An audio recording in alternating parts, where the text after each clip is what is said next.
Want to make a super juicy pork loin?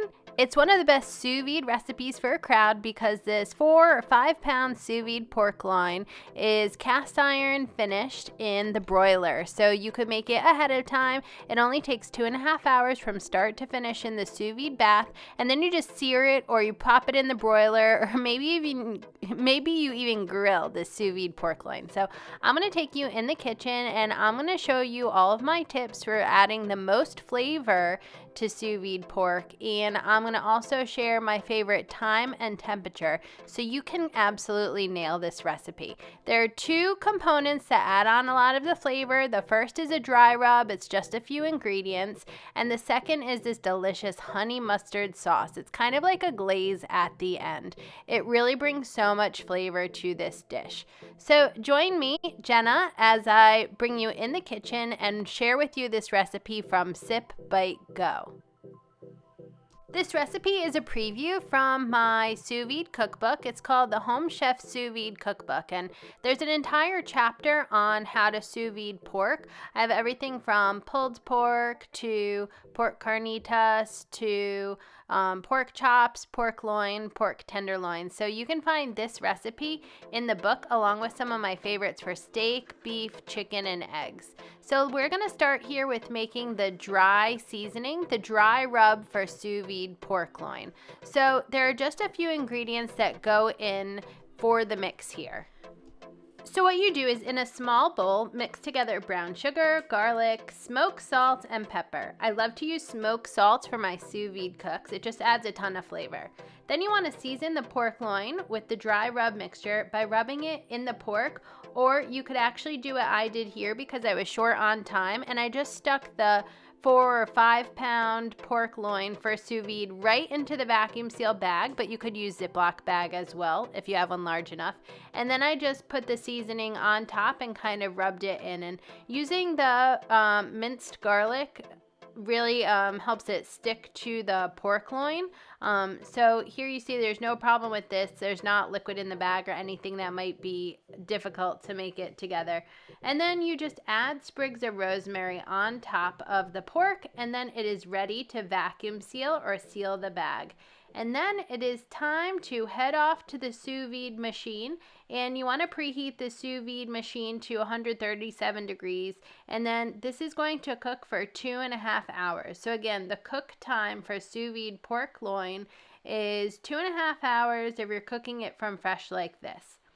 And when done, all you do is you remove the pork loin from the hot water, and I like to shock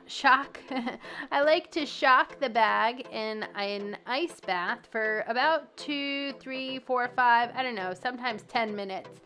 Because the pork, I want it to come down to a room temperature as much as possible. So during that time is a good time to make the honey mustard pork sauce. I love to add a little sauce for sous vide cooking to it. This is a really simple one, and it kind of acts as a glaze here. So all you do is mix together Dijon mustard and honey in a bowl. I like to use some really good quality Dijon mustard and some honey. It's actually from this Greek place, this wonderful honey. So it just all gets mixed together in a bowl, and then using a pastry brush or a marinating brush or something like that, you can brush on some of the honey mustard mixture, about a quarter of it, onto the pork, and you could reserve the rest of the sauce for serving the pork later. So I just put a little bit on the pork, give it a little glaze, and then it's time to finish sous vide pork loin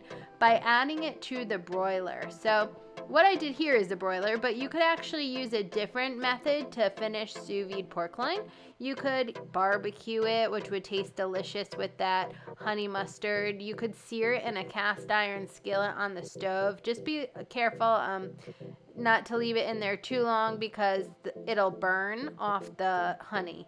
And then, so for a cast iron sear finish, just heat a cast iron skillet to medium high and add butter. Sear the pork, including the edges, until brown, about 5 minutes total. And for a broil finish, broil it in the oven on high for a few minutes until a brown crust forms. And if you're going to grill it, well, just brush the grates with olive oil in advance to help the pork loin from sticking to the barbecue while you're grilling it. So heat the grill to about 500 degrees Fahrenheit, and when it's hot, then you just need to sear the outside of the sous vide pork loin until grill marks appear, maybe 5 or 10 minutes. And I like to have the grill covered for that. Once the pork loin is done sous vide cooking, however you desire to finish it, you can go ahead and rest the sous vide pork loin for 5 to 10 minutes, and then you can slice, plate, and enjoy your sous vide meal. And I like to slice sous vide pork about 1/2 inch or inch slices, and then add a drizzle of the remaining honey mustard sauce and a sprinkle of the parsley at the end. It looks beautiful on the plate. Doesn't that look so good? Could you believe that you could make a pork loin this juicy by just dropping it in a bag, putting that bag in water, and leaving the room for 2.5 hours? I mean, usually if you put pork loin in the oven, you need to check on it because it may be drying out. But sous vide cooking pork loin makes it so that's not an issue at all. It's one of my favorite sous vide recipes for a holiday. It would be great for like Easter, Christmas, any sort of event. These would be delicious in sandwiches too. You could make all sorts of delicious recipes using this and doing some sous vide meal prep by making this, because a large 4 or 5 pound sous vide pork loin like this is going to definitely feed like 4, 5, 6 people. So it's definitely a good meal prep for sous vide cooking. Creamy sous vide little potatoes are one of the best sous vide side dishes for parties and events and sous vide steak dinners. I actually was featured making this exact recipe for Oregon Home Magazine a couple months ago, and today I'm sharing with you the step-by-step way to make these in your own home. Join me at sipbitego.com and on the Sip Bite Go YouTube channel to get the step-by-step recipe and video. Hey home chefs, don't forget to grab a copy of my free sous vide beginner's recipe ebook.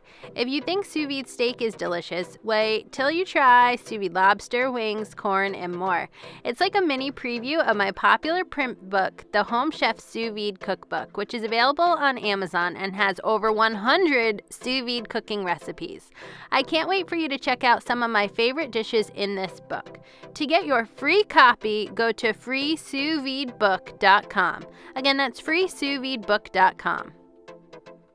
Well, don't forget to let me know when you make this sous vide pork loin recipe. I have a bunch of delicious other recipes for sous vide cooking at sipbitego.com. You can find sous vide pork chops there, sous vide both bone-in pork chops and boneless pork chops.